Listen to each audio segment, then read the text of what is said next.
قرآن کریم کی آیا کریمہ ہے سورہ زمر کی 22 نمبر. فرمایا کہ افمن شرح اللہ صدرہ للاسلام وهو علی نور من ربی. بہرحال وہ شخص جس کا سینہ اللہ تعالیٰ نے اسلام کے لیے کھول دیا ہے وہ رب کی طرف سے نور پر ہے. اس کا دل تو روشن ہے، لیکن دل روشن کی تو بات ہم بعد میں کریں گے. جو ہمارا موضوع ہے وہ دوسرا حصہ ہے. فرمایا فویل للقاسیۃ قلوبہم من ذکر اللہ اولئک فی ضلال مبین. تو بربادی ہے ان دلوں کے لیے جو اللہ تعالیٰ کے ذکر کی بجائے سخت ہو گئے. اللہ تعالیٰ کے ذکر سے غفلت کی وجہ سے سخت ہو گئے ہیں. یہی لوگ کھلی گمراہی میں. دلوں کو نرم کرنا ہے. اور جوانوں کی محفل ہے، جوانوں نے سجائی ہے، بزرگ بھی موجود ہیں. اہل دل ہوں تو بزرگ بھی جوانی ہوتے ہیں. سبحان اللہ. اور دل زندہ ہو تو بزرگی میں بھی جوانی ہوتی ہے، اور دل مردہ ہو جائے تو جوان بھی مردہ ہوتے ہیں. سبحان اللہ. دل مردہ دل نہیں، اسے زندہ کر دوبارہ، کہ یہ ہے امتوں کے مرض کہن کا چارہ. اقبال نے بھی یہ کہا. سبحان اللہ. دل مردہ دل نہیں ہے، اسے زندہ کر دوبارہ. تو دل جب بے جان ہو جائے، سخت ہو جائے، ہماری جو چیز کی سافٹنس ہے وہ تو ہم ہاتھ سے چیک کرتے ہیں یہ سافٹ ہے یا ہارڈ ہے. دلوں کے سافٹ یا ہارڈ ہونے کا مطلب کیا ہے؟ اگر دل میں خوف خدا نہیں، خوف الہی نہیں، تو سمجھو یہ ہارڈ ہے، سافٹ نہیں ہے، نرم نہیں ہے، اس میں سختی ہے. دل پر اگر قرآن و حدیث کی نصیحت اثر نہیں کرتی، سمجھو دل ہارڈ ہے، سافٹ نہیں ہے، نرم نہیں ہے، اس میں سختی ہے. اور جب دل میں ادب نہ ہو، حیا نہ ہو کسی کا، تو پھر بھی سمجھو کہ دل جو ہے وہ سخت ہے، نرم نہیں ہے. اور اسی طرح مخلوق کا لحاظ نہ ہو تب بھی دل سخت ہے، نرم نہیں. اللہ اللہ. وقت چونکہ مختصر ہے تو میں 5 باتیں بتا دیتا ہوں کہ جن کی وجہ سے دل سخت ہوتا ہے. ان باتوں سے ہم پرہیز کریں تو دل نرم ہو جائے گا، دل روشن ہو جائے گا، نصیحت اثر کرے گی، خوف خدا پیدا ہوگا، قرآن و سنت کے احکام کی طرف دل لگے گا. اور میلاد والے آقا علیہ السلام کے فرامین ہی جب سنانے ہیں تو آپ کی توجہ پوری ہونی چاہیے. اور اگر آپ کو یہ باتیں سمجھ آ جائیں گی، آپ یہ چاہتے ہیں کہ دل روشن ہو جائے، دل مضبوط ہو جائے، تو اس کو بڑے غور سے سننا ہے. میرے آقا علیہ السلام کی تعلیمات کی روشنی میں سب سے پہلے دل کب سخت ہوتا ہے؟ یاد رکھیں، اللہ کے ذکر سے جب بندہ غافل ہو جائے تو تب دل سخت ہوتا ہے. ذکر خدا کیجئے، اس سے اللہ تعالیٰ دلوں کو زندہ بھی فرمائے گا، مضبوط بھی فرمائے گا. سبحان اللہ. حدیث شریف سماعت فرمائیں. نبی رحمت صلی اللہ علیہ وسلم کا ارشاد ہے، بخاری شریف کی حدیث نمبر 6407. فرمایا کہ مثل الذی لا یذکر ربہ والذی یذکر ربہ مثل الحی والمیت.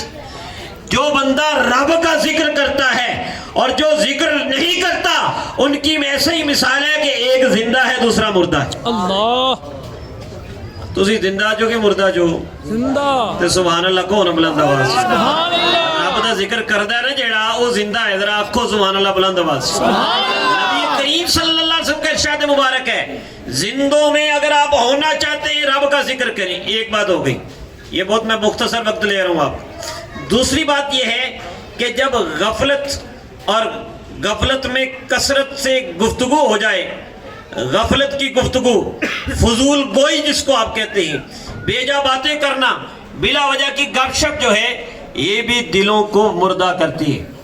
سنیے حدیث شریف ہے، میرے آقا علیہ السلام فرمانے لگے کہ لا تکثر الکلام بغیر ذکر اللہ فإن کثرت الکلام قسوة للقلب وَإِنَّ أَبْعَدَ النَّاسِ مِنَ اللَّهِ الْقَلْبُ الْقَاسِي. سید عالم صلی اللہ علیہ وسلم کا یہ ارشاد مبارک ہے. فرمایا کہ زیادہ باتیں نہ کیا کرو اللہ کے ذکر کے علاوہ. اور رب دا ذکر زیادہ کریا کرو، رب دے رسول دا ذکر کریا کرو، چنگیاں گلاں کریا کرو، زیادہ فضول گلاں چ نہ پیا کرو. فرمایا کہ کثرت کلام دل کی سختی کا باعث بنتی ہے. اللہ. اور فرمایا دل کی سختی سے پھر نتیجہ کیا نکلتا ہے؟ فرمایا توجہ نہ سننا، فرمایا لوگوں میں سے اللہ سے سب سے زیادہ دور وہ شخص ہوتا ہے جس کا دل سخت ہوتا ہے۔ سبحان اللہ، استغفر اللہ، اللہ تعالی ہمیں دلوں کی نرمی عطا فرمائے، اور یہ ملے گی۔ یہ جو ہم فضول گپ شپ، یہ جو آج کل ٹک ٹاک سننے والے ہم اور سوشل میڈیا یوز کرنے والے بے احتیاطی سے ہر چیز سنتے ہیں، جتنا سنتے ہیں اثر دھنتے ہیں، اور جب صبح اٹھتے ہیں دوستوں میں وہی ڈائلاگ ہماری زبان پہ ہوتے ہیں۔ یہ نہیں پتا کفریہ کلمہ ہے، یہ نہیں پتا گستاخی ہے، ماں باپ کی بے ادبی ہو رہی ہے، بڑوں کا ادب دور ہو رہا ہے، سب کچھ، کسی چیز کا لحاظ نہیں، جو چاہے منہ سے بکے جا رہے ہیں۔ تو یہ کثرت کلام بھی دلوں کو سخت کر دیتی ہے۔ ماں پیو بیچارے سمجھانڈے ہوندے نے بچے کو جگدہ مارنڈے ہوندے، ہنس کے ہم ہنس کے اپنا یار گنوا رہے، ہنس کے دل والو ہنسی میں عاشق تے روندے نے۔ ہاں جی، عشق جنہ دی ہڈی رچیا رونا کم ہونا، ہاں ملدے روندے وچھڑدے روندے روندے ٹردے راہاں، لیکن ہم نے ہنس ہنس کے اپنا وقت گوا دیا ہے، وقت ضائع کر رہے ہیں۔ اور یہ تیسری بات اس میں آگی ساتھی ہنسنے والی، نبی کریم صلی اللہ علیہ وسلم نے حضرت سیدنا ابو ہریرہ رضی اللہ تعالیٰ عنہ کو فرمایا تھا، ابو ہریرہ کم ہنسا کرو، کیونکہ کثرت ہنسنا جو ہے فَإِنَّ كَثْرَةَ الضِّحْكِ تُمِيتُ الْقَلْبِ، یہ دل کو مردہ کر دیتی ہے۔ تو ہم جو ٹک ٹاک یوز کرنے والے، شیئر کرنے والے، پھر اس کے ساتھ ساتھ جھوٹی باتیں، ہنسی مذاق کے لیے جھوٹ بول کر، کسی کی عزت اچھال کر، فیک نیوز کے ذریعے، اور اسی طرح اپنے ویوز لینے کے لیے، لائکس لینے کے لیے بے حیائی کی باتیں، جھوٹی باتیں گھڑ کے پیش کرنے والے وہ بھی سن لیں۔ میرے آقا علیہ الصلوۃ والسلام نے فرمایا تھا، اور 3 مرتبہ ویل کا لفظ تھا، ویل کا مطلب بربادی، تباہی، ہلاکت، خرابی، اور جہنم کی ایک وادی ہے۔ میرے آقا نے 3 مرتبہ فرما ویل للذی یحدث بالحدیث لیضحک بہ القوم، ویل لہ ویل لہ، تباہی ہے تباہی ہے تباہی ہے اس شخص کے لیے جو جھوٹی بات اس لیے کرتا ہے کہ لوگوں کو ہنسائے۔ اللہ سن لو، یہ جو ہم گھڑ گڑا کے باتیں کرتے ہیں یا آگے بلا وجہ بغیر تحقیق کے شیئر کرتے ہیں، اس میں بھی ہمیں احتیاط کرنی چاہیے۔ یہ بھی دل مردہ کرتا ہے اور پریشانیاں پھیلاتا ہے۔ اسی لیے تو میرے آقا علیہ الصلوۃ والسلام نے فرمایا تھا، اور یہ بھی حدیث شریف جو ہے مسند امام احمد کی ہے، 27,599 نمبر حدیث ہے۔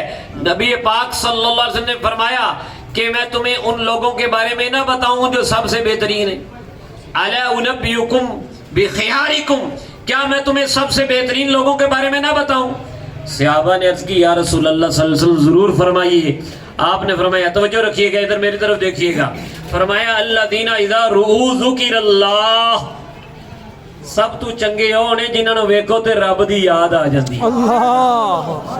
یہ دیکھنے والے کہا کرتے ہیں اللہ اللہ، یاد آتا ہے خدا دیکھ کے صورت تیری، یہ ہیں سب سے اچھے۔ اور فرمایا تفصیل میں جانے کا چونکہ وقت نہیں، میں صرف احادیث سنا رہا ہوں اور موضوع کو مکمل کرنا چاہتا ہوں۔ فرمایا کہ میں کیا تمہیں سب سے برے لوگوں کے بارے میں نہ بتا دوں؟ ہوں توجہ کرنا، سی پھٹیاں تے بہ کے، چوکاں چ بہ کے اور دکاناں تے بہ کے، بلکہ ہوں تے مسیتاں چ بہ کے کی کرنا کرتے ہیں۔ نبی پاک نے فرمایا میں تمہارے سب سے برے لوگوں کے بارے میں نہ بتاؤں؟ فرمایا عرض کی یا رسول اللہ صلی اللہ علیہ وسلم ضرور فرمائیے۔ میرے آقا نے فرمایا المشاؤون بالنمیمہ، چغلیاں کرنے والے، والمفسدون بین الاحبہ، پکے دوستاں جو لڑائی پوان والے، اور فرمایا کہ الباغون البراء لعنت اللہ، پاک دامن بندیاں تے تہمتاں لان والے، بے حیائی دی، یہ سب سے برے لوگ ہیں۔ تو فضول باتوں سے بچیں، فضول ہنسنے سے بچیں، یہ دل زندہ ہو جائے۔ اور اس کے بعد جو ہے ہمارا دل جو ہے وہ مردہ ہوتا ہے گناہوں سے، کثرت گناہ۔ 2 باتیں رہ گئی ہیں، اجازت ہے جی 2 باتیں مکمل کر لیں۔ آپ کی توجہ ہے جی سامنے والے جتنے؟ سبحان اللہ۔ اور دل زندہ ہے کہ نہیں؟ ذرا زندہ ذرا بولو سبحان اللہ۔ فرمایا دو گلاں ہون کرنیاں نے، ایک ہے کثرت گناہ، گناہ پہ گناہ، گناہ پہ گناہ، اصرار گناہ پہ گناہ کرتے جائیں، خدا کا خوف نہ ہو تو پھر دل مردہ ہو جاتا ہے۔ سنیے حدیث شریف، میرے آقا علیہ الصلوۃ والسلام کا ارشاد مبارک ہے، فرمایا ان المؤمن اذا اذنب كانت نقطة سوداء في قلبه، بندہ جدو گناہ کردا ہے تے او دے سینے 'چ ایک کالا سیاہ نقطہ لگ جاندا ہے، او دے دل دے اوتے کالا سیاہ نقطہ لگ جاندا ہے۔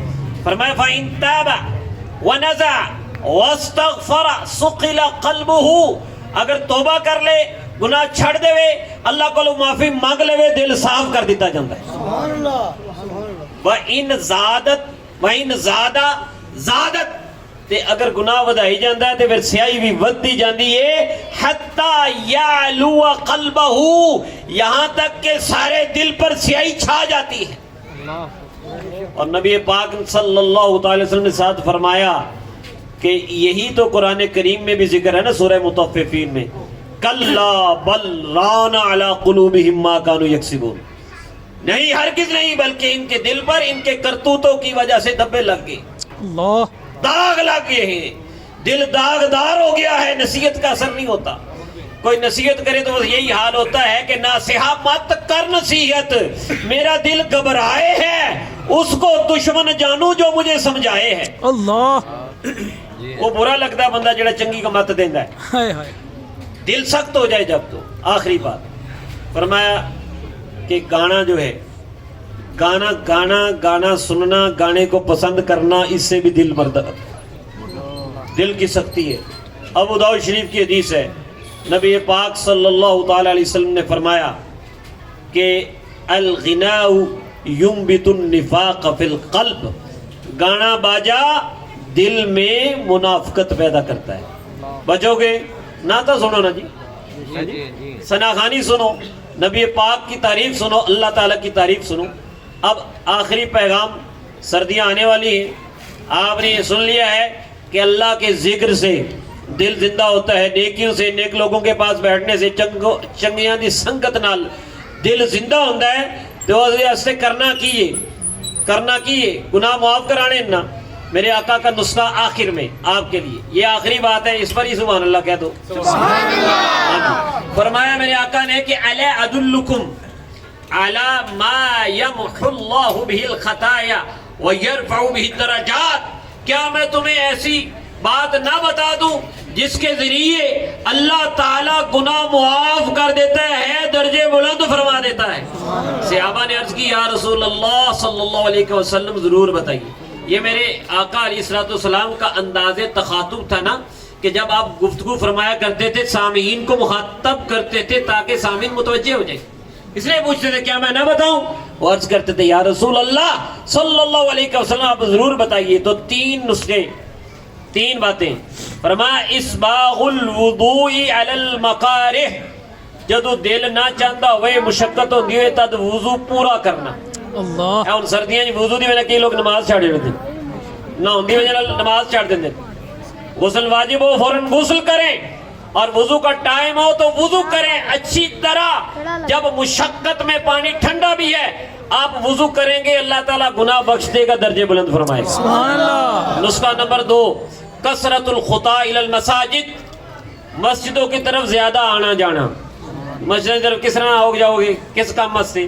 جو اذان ہوئے گی نماز پڑھنے چلے جاؤ، پھر آ جاؤ، پھر اذان ہوئے پھر نماز پڑھنے چلے جاؤ، بار بار آؤ جاؤ گے، ایدے نال بھی اللہ تعالیٰ تاڑے گناہ بخشے گا، درجے بلند کر دے گا۔ سبحان اللہ۔ اچھا، آخری بات فرمایا وانتظار الصلاة بعد الصلاة فذلكم الرباط، فرمایا کہ ایک نماز کے بعد دوسری نماز کے انتظار میں رہنا یہ بھی گناہوں کو بخشنے کا سبب بنتا ہے اور درجے بلند کر دیتا ہے۔ سبحان اللہ۔ نبی پاک نے فرمایا یہ ایسی ہے جیسے جہاد کی تیاری، یہ تینوں کام ایسے ہی ہیں جیسے جہاد کی تیاری ہے۔ تو تیار ہونا جہاد کے لیے انشاءاللہ۔